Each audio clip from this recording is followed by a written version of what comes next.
दोस्तों, किसी ज़माने में कहते थे कि गिरगिट बहुत रंग बदलता है, लेकिन आज का ज़माना ऐसा है कि जानवर से ज़्यादा इंसान रंग बदलता है। कहते हैं कि इंसान की अगर मदद करोगे तो कल को तुम्हें ही काटने को दौड़ेगा, तुम्हारा ही खेल ख़राब करने की कोशिश करेगा, तुम्हारे ही नुकसान पहुंचाने की कोशिश करेगा। इसलिए कहते हैं कि जानवर की मदद कर दोगे तो वो वफादार रहेगा।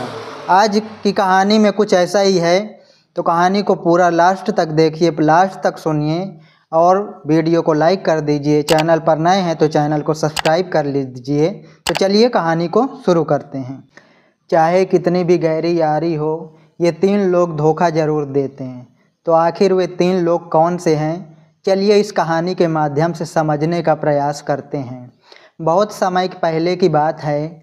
किसी गांव में एक गरीब ब्राह्मण रहता था। वह इतना गरीब था कि परिवार के लिए 2 वक्त का भोजन भी नहीं जुटा पाता था। लेकिन वह ब्राह्मण जानवरों की भाषा अच्छी तरह से समझ लेता था। एक दिन वह धन कमाने की इच्छा लेकर परदेश को चल पड़ा। ज़रूरत की कुछ चीज़ें उसने अपने साथ रख लीं। चलते चलते जब वह एक जंगल के रास्ते से गुजर रहा था, तभी उसे प्यास लगने लगी। पानी की तलाश में उसने आसपास नज़र दौड़ाई तो उसे एक कुआं नज़र आया। कुएं को देखकर ब्राह्मण कुएं के पास गया और जैसे ही वह पानी भरने के लिए झुका तो उस कुएं में से उसे एक शेर, एक बंदर, एक सांप और एक आदमी पड़े दिखाई दिए। ऊपर से मनुष्य को झांकता हुआ देखकर शेर बोला, अरे भाई, तुम कौन हो? बड़े ही अच्छे समय पर आए हो। कृपा करके मुझे इस कुएं से बाहर खींच दो। कई दिनों से मैं इस कुएं में पड़ा हुआ हूँ। मुझे निकाल कर मुझ पर एहसान कर दो। दोस्तों, ब्राह्मण शेर की प्रार्थना सुनकर कहने लगा, हे शेर, क्या तुम मुझे मूर्ख समझ रहे हो? अगर मैंने तुम्हें बाहर निकाला तो तुम मुझे मारकर खा जाओगे। तुम एक हिंसक पशु हो और स्वभाव से मेरे शत्रु भी हो। मैं तुम पर विश्वास नहीं कर सकता। तब शेर बोला, अरे भले आदमी, मैं खुद मुसीबत का मारा हूँ। मैंने अभी तक इस आदमी को भी नुकसान नहीं पहुँचाया जो मेरे साथ ही इस कुएं में पड़ा हुआ है, तो भला तुम्हें मैं नुकसान कैसे पहुँचाऊँगा? तुम मुझसे डरो नहीं और जल्दी से बाहर निकाल दो। शेर की बात सुनकर ब्राह्मण सोचने लगा। शेर के बार बार प्रार्थना करने पर उस गरीब ब्राह्मण को उस पर दया आ गई और सोचने लगा, आखिर परोपकार ही पुण्य का काम होता है। शेर बोला, हे भाई, मैं तुमसे वादा करता हूँ कि मैं तुम्हें किसी तरह का नुकसान नहीं पहुँचाऊँगा और जीवन भर तुम्हारा एहसानमंद रहूँगा। ब्राह्मण ने सोच विचार कर रस्सी डालकर शेर को कुएं से बाहर निकाल दिया। कुएं से बाहर निकलने के बाद शेर ने ब्राह्मण को धन्यवाद दिया और बोला, मैं तुम्हारा यह उपकार कभी नहीं भूलूंगा। मेरी गुफा पहाड़ी के उस पार है। कभी तुम पर कोई मुसीबत आ जाए तो तुम मेरे पास चले आना। मैं तुम्हारी मदद अवश्य करूंगा। इतना कहकर वह शेर वहाँ से चला गया। इसके बाद कुएं के अंदर से बंदर की आवाज़ आती है। बंदर कहता है, हे भाई, मुझे भी कुएं से बाहर निकाल दो। मैं भी तुम्हारा सदा ऋणी रहूँगा। ब्राह्मण ने रस्सी अंदर डाल दी और बंदर को भी बाहर निकाल दिया। बंदर ने भी उसे धन्यवाद दिया और कहा कि मैं उस पहाड़ी के पीछे बगीचे में रहता हूँ। कभी तुम्हें मेरी ज़रूरत पड़े तो तुम मेरे पास चले आना। मैं तुम्हारी पूरी मदद करूँगा। इतना कहकर बंदर भी वहाँ खड़ा हो गया। तभी कुएं के अंदर से सांप ने आवाज़ लगाई कि हे ब्राह्मण देवता, जिस तरह से आपने शेर और बंदर को बाहर निकाला है, मुझे भी बाहर निकाल कर मुझ पर भी एक उपकार कर दो। तब ब्राह्मण बोला, ना बाबा ना, तुम तो एक सांप हो, कहीं मुझे काट लिया तो? सांप बोला, अरे भाई, कैसी बातें कर रहे हो? क्या कोई अपने मददगार को भी नुकसान पहुंचा सकता है? ब्राह्मण बोला, हे सर्प, मैं तुम पर यकीन नहीं कर सकता। सर्प ने बहुत विनती की कि देखो तुम मुझे निकाल दो, मैं तुम्हें नहीं काटूंगा। ब्राह्मण ने दयावश सर्प को भी बाहर निकाल दिया। सर्प ने भी ब्राह्मण का खूब धन्यवाद दिया। सर्प ने कहा, हे भाई, अगर तुम्हें कभी किसी मुसीबत का सामना करना पड़े तो तुम मुझे याद कर लेना। मैं उसी क्षण तुम्हारे पास आकर तुम्हारी सहायता अवश्य करूँगा। ब्राह्मण ने कहा, ठीक है, तुम्हारी ज़रूरत पड़ने पर मैं तुम्हें अवश्य याद करूँगा। तभी कुएं से एक आदमी की आवाज़ आती है। वह आदमी कहता है, अरे भाई, मुझे भी कुएं से बाहर निकाल दो, मैं तुम्हारा हमेशा ऋणी रहूँगा। ब्राह्मण उस आदमी को बाहर निकालने के लिए रस्सी डालता है तो सर्प कहता है, तुम इस आदमी की सहायता मत करो, यह तुम्हारी बिरादरी का जरूर है, पर बहुत बड़ा धोखेबाज आदमी है। बंदर ने भी सर्प की बात का समर्थन किया कि देखो भाई, अगर तुम इस आदमी की मदद करोगे तो तुम बहुत बड़ी मुसीबत में फंस सकते हो, क्योंकि यह आदमी बहुत बड़ा एहसान फरामोश है। जो इसकी मदद करेगा यह उसी की जड़ काटता है। इतना कहकर बंदर और सर्प वहाँ से चले गए। उनके जाने के बाद वह आदमी गिड़गिड़ाकर बोला, अरे भाई, तुमने शेर, बंदर और सांप की तो जान बचा ली, मेरे भी प्राण बचा लो, मैं तो तुम्हारी बिरादरी का हूँ। तब ब्राह्मण बोला, भाई, तुम्हारी निंदा तो यह जानवर भी कर रहे हैं, इससे लगता है कि तुम अच्छे आदमी नहीं हो, मैं तुम्हारी कोई मदद नहीं करूँगा। वह आदमी बोला, अरे भाई, तुम उन जानवरों की बात पर विश्वास मत करो और मेरी मदद करो। वह आदमी बहुत रोया, गिड़गिड़ाया तो ब्राह्मण को उस पर भी दया आ गई। ब्राह्मण ने सोचा, चलो इसे भी निकाल देते हैं, क्योंकि शेर और सर्प ने मुझे कोई नुकसान नहीं पहुंचाया है, यह तो इंसान है, यह भला मुझे क्या नुकसान पहुंचाएगा। ब्राह्मण ने उस आदमी को भी कुएं से बाहर निकाल दिया। उस आदमी ने भी ब्राह्मण को बहुत बहुत धन्यवाद दिया और बोला, हे भाई, तुमने मुझ पर जो उपकार किया है उसे मैं 7 जन्मों तक नहीं भूलूंगा। फिर ब्राह्मण बोला, अरे भाई, इसमें उपकार जैसी क्या बात है, इंसान ही इंसान के काम आता है, लेकिन तुम कौन हो। तब वह आदमी ब्राह्मण को अपना परिचय देते हुए कहता है कि हे भाई, मैं एक सुनार हूँ, पास के ही गांव रतनपुर में रहता हूँ, कभी भी मेरे योग्य कोई सेवा हो तो मेरे घर अवश्य पधारना। इतना कहकर वह भी चला गया। उस आदमी के जाने के बाद ब्राह्मण भी अपनी राह पर चल पड़ा। फिर काफ़ी देर तक चलने के बाद एक नगर में पहुंचा। वह नगर में पहुंच तो गया, लेकिन उसे वहां कोई काम नहीं मिला। ब्राह्मण ने काम के लिए खूब भाग दौड़ की, लेकिन उसकी तकदीर ने उसका साथ नहीं दिया और उसे कहीं कोई काम नहीं मिला। ब्राह्मण निराश होकर वहां से वापस घर को चल दिया। लौटते समय जब वह पुनः उसी कुएं के पास पहुंचा तो उसे शेर, बंदर, सांप और सुनार के वचनों की याद आई और उसने सोचा, क्यों न एक बार इन्हें भी आजमा के देख लिया जाए, शायद वे मेरी कुछ मदद कर सकें। यही सोचकर वह सबसे पहले बंदर के पास पहुंचा। बंदर ने दिल खोलकर उसका स्वागत किया और वृक्ष से तोड़कर ढेर सारे मीठे मीठे फल खिलाए। बंदर ने कहा, तुम कभी भी मेरे घर चले आना, यहाँ हमेशा तुम्हारा स्वागत होगा। ब्राह्मण ने बंदर से कहा, हे बंदर भाई, मैं जंगल के राजा शेर से मिलना चाहता हूँ, क्या तुम मुझे उसका पता बता सकते हो। तब बंदर कहता है, हाँ, क्यों नहीं, तुम इस पहाड़ी के उस पार चले जाओ। पहाड़ी के उस पार पहुँचते ही तुम्हें शेर की गुफा मिल जाएगी। इतना सुनकर ब्राह्मण वहाँ से चला गया और शेर की गुफा के पास पहुँचा।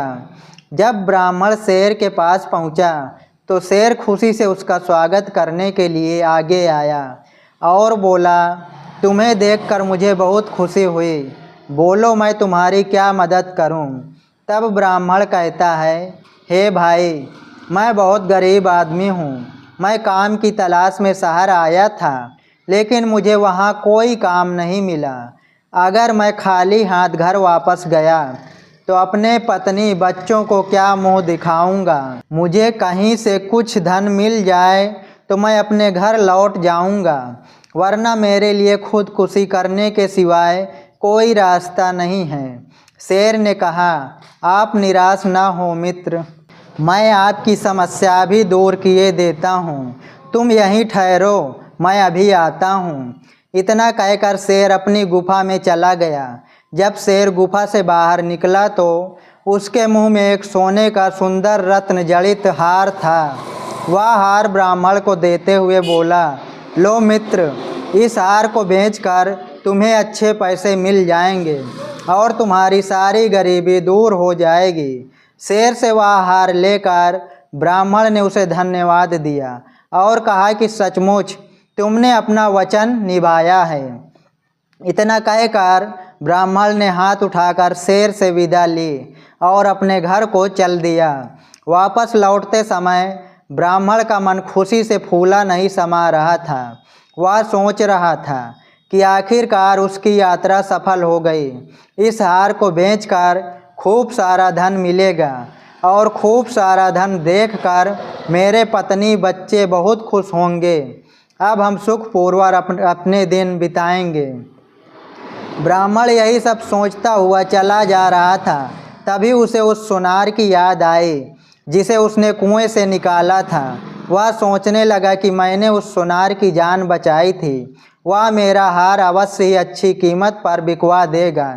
यही सोचकर ब्राह्मण ने सुनार की मदद लेने का निश्चय कर लिया और रतनपुर पहुंचकर सीधा उस सुनार के घर पहुंच गया। सुनार ने ब्राह्मण को देखा तो उसका दिल खुश हो गया। वह बोला, आओ मित्र, कैसे आना हुआ? तो ब्राह्मण ने जवाब दिया कि मैं तुम्हारे पास एक ज़रूरी काम से आया हूँ। तो सुनार कहता है, हाँ मित्र, कहो, मैं तुम्हारे किस काम आ सकता हूँ? ब्राह्मण बोला, सुनार भाई, मेरे पास एक बहुत ही कीमती हार है और मैं चाहता हूँ कि तुम इसे अच्छे दामों में बिकवा दो। इतना कहकर ब्राह्मण ने अपनी जेब से हार निकालकर उस सुनार के हाथ में थमा दिया। हार देखकर वह सुनार सोचने लगा कि यह हार इस ब्राह्मण के पास कहाँ से आया। यह हार तो राजकुमार का है, जो शिकार पर जाने के बाद आज तक वापस नहीं लौटे, और यह हार तो मैंने ही राजकुमार को बना कर दिया था। सुनार सोचने लगा कि राजा ने इस बात की घोषणा कर रखी है कि जो कोई मेरे पुत्र का पता बताएगा तो मैं उसे बहुत सारा इनाम दूंगा। सुनार के मन में राजा द्वारा घोषित इनाम का लालच जाग उठा। अगले ही पल वह ब्राह्मण से अपनापन जताते हुए बोला कि हे मित्र, मैं तुम्हारी सहायता अवश्य करूंगा, लेकिन इस बारे में मैं किसी अच्छे जौहरी से सलाह लेना उचित समझता हूँ ताकि तुम्हें अच्छे पैसे मिल सकें। इतना कहकर सुनार ने उस हार को अपनी जेब में रख लिया और बाहर जाने के लिए तैयार होने लगा और ब्राह्मण से कहा कि तुम कुछ देर यहीं ठहर कर आराम करो, मैं तब तक किसी बड़े जौहरी से मिलकर आता हूँ। ब्राह्मण बोला, ठीक है मित्र, मैं यहीं बैठकर तुम्हारे लौटने का इंतज़ार करता हूँ। फिर सुनार ने अपनी पत्नी को बुलाकर कहा कि तुम ब्राह्मण की देवता की मेहमान नवाजी करो, इन्हें भोजन बनाकर खिलाओ, जरा मैं बाहर होकर आता हूँ। इतना कहकर सुनार घर से चला गया और सीधा राज दरबार में राजा के पास जा पहुँचा और राजा को प्रणाम करते हुए बोला कि हे महाराज, मैं आपसे एक विशेष काम से मिलने के लिए आया हूँ। इतना कहकर सुनार राजा को हार सौंपते हुए बोला कि महाराज, यह वही हार है जिसे राजकुमार के लिए मैंने स्वयं अपने हाथों से बनाया था। एक आदमी इसे बेचने के लिए मेरे पास आया है। मैं उस आदमी को अपने घर पर बिठाकर आया हूँ। हार को देखते ही राजा उस हार को पहचान गया और सोचने लगा कि अवश्य वही आदमी मेरे बेटे का हत्यारा होगा, जो आदमी इस सुनार के पास हार बेचने आया है। यह सोचकर राजा क्रोध से आग बबूला हो गया और कहने लगा, कौन है वह शैतान जिसने मेरे बेटे की हत्या कर दी और उसका यह हार चुराया। तब सुनार कहता है, राजन, वह एक गरीब ब्राह्मण है, वह अभी मेरे घर पर ही बैठा हुआ है। राजा ने गुस्से से आग बबूला होते हुए सेनापति को आदेश दिया कि अविलंब इस सुनार के घर जाकर उस आदमी को तुरंत पकड़कर लाओ। सेनापति ने तुरंत कुछ सैनिक ले जाकर सुनार के घर से उस ब्राह्मण को पकड़ लिया और राजा के राज दरबार में पेश कर दिया। दोस्तों, राजा ने बिना कोई सुनवाई किए आदेश दिया कि यह दरिंदा राजकुमार का हत्यारा है, इसे तुरंत कारागार में डाल दिया जाए। राजा के सिपाहियों ने तुरंत ब्राह्मण को ले जाकर कारागार में डाल दिया। जब सैनिक जाने लगे तो ब्राह्मण विनम्र स्वर में बोला कि मुझे राजकुमार का हत्या का दोषी क्यों ठहराया जा रहा है, मैं तो निर्दोष हूँ। तब सिपाही बोले, अगर तुमने राजकुमार की हत्या नहीं की है तो राजकुमार का हार तुम्हारे पास कैसे आया? जिस सुनार को तुम हार बेचना चाहते थे, वह हार उसी सुनार ने राजकुमार को बना कर दिया था, इसलिए तुम पकड़ में आ गए हो। अब तुम नहीं बेच सकते हो। कुछ दिन बाद राजा तुम्हें फांसी पर लटका देंगे। इतना कहकर सैनिक वहाँ से चले गए। सैनिकों के जाने के बाद ब्राह्मण सोचने लगा कि सुनार ने तो मुझसे बहुत बड़ी मुश्किल में फंसा दिया, अब मैं क्या करूं? इस नगर में तो मेरा कोई मददगार भी नहीं है। हे प्रभु, मेरी रक्षा करना। अगर मुझे फांसी हो गई तो मेरे पत्नी बच्चों का क्या होगा? तभी अचानक ब्राह्मण को सांप की बात याद आ गई। अगले ही पल उसने सांप को याद किया। सांप उसके सामने प्रकट हो गया और कहने लगा, हे मित्र, तुमने मुझे कैसे याद किया? तब ब्राह्मण ने कहा कि मैं बहुत बड़ी मुसीबत में फंस गया हूँ। राजा ने मुझे ज़बरदस्ती कारागार में डाल दिया है और एक ऐसे अपराध की सज़ा सुना दी है जो मैंने किया ही नहीं। तब सांप पूछता है कि ऐसा क्यों? तब ब्राह्मण ने शेर से हार प्राप्त करने से लेकर गिरफ्तार होने तक का सारा किस्सा उस सांप को सुना डाला और करुण स्वर में बोला, हे मित्र, अब तुम ही मुझे बचा सकते हो। तुमने मुझसे कहा था कि मुसीबत के समय में तुम मेरे काम आओगे। अब तो मेरी जान पर बन आई है। मेरे लिए इससे बड़ी मुसीबत और क्या होगी? तब सांप कहता है कि हे मित्र, मैंने तुमसे पहले ही कहा था कि उस एहसान फरामोश आदमी की सहायता मत करो, वह तुम्हारे लिए मुसीबत बन सकता है।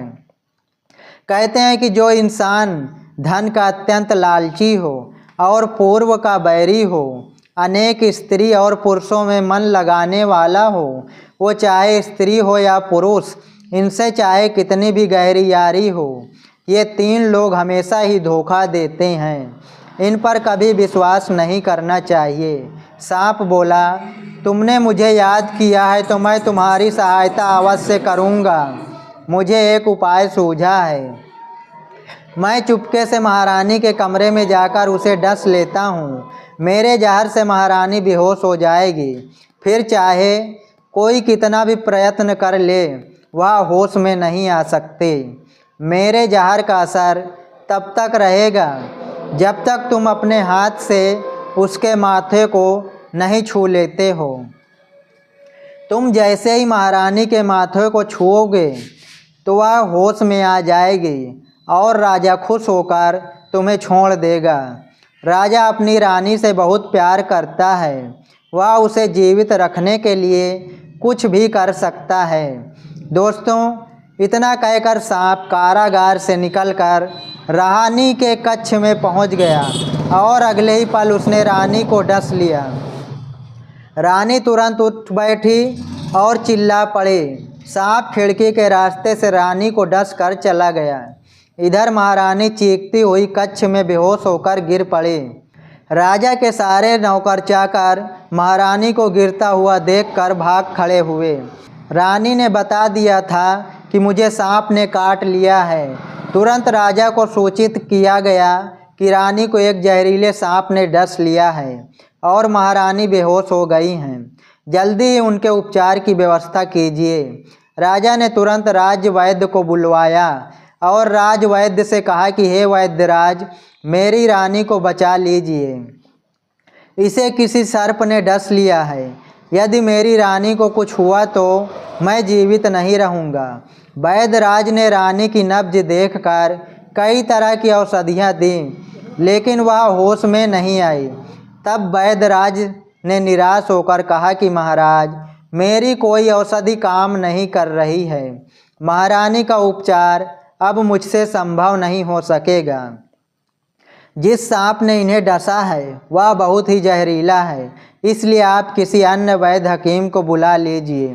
शायद उनके पास कोई ऐसी दवा हो जिससे महारानी ठीक हो जाएं।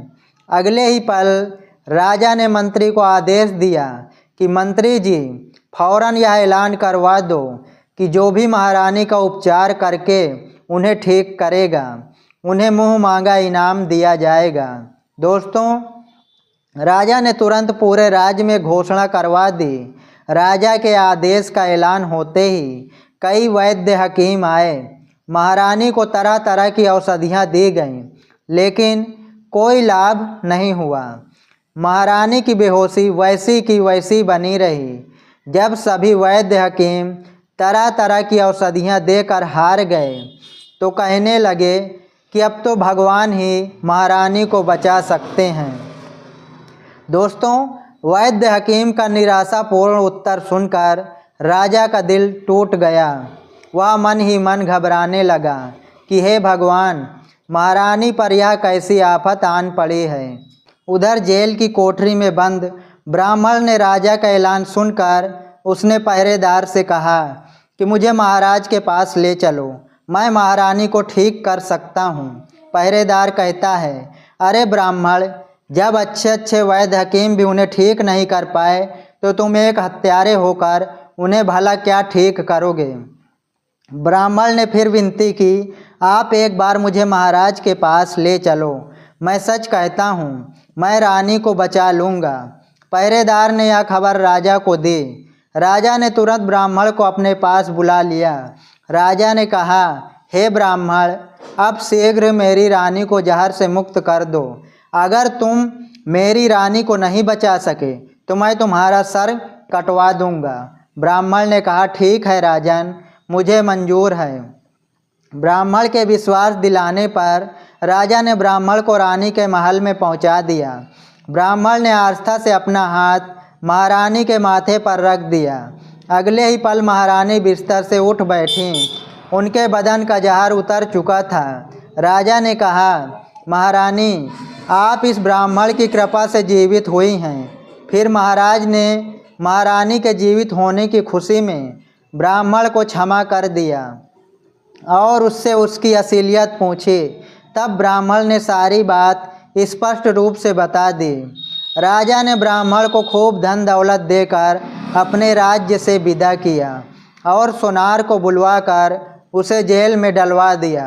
दोस्तों, इस प्रकार सोनार ने उस ब्राह्मण को किस तरह फंसा दिया और राजा ने फिर उसके साथ क्या किया, आप कमेंट में ज़रूर बताएं। मिलते हैं अगली नेक्स्ट वीडियो में, तब तक के लिए नमस्कार, जय हिंद।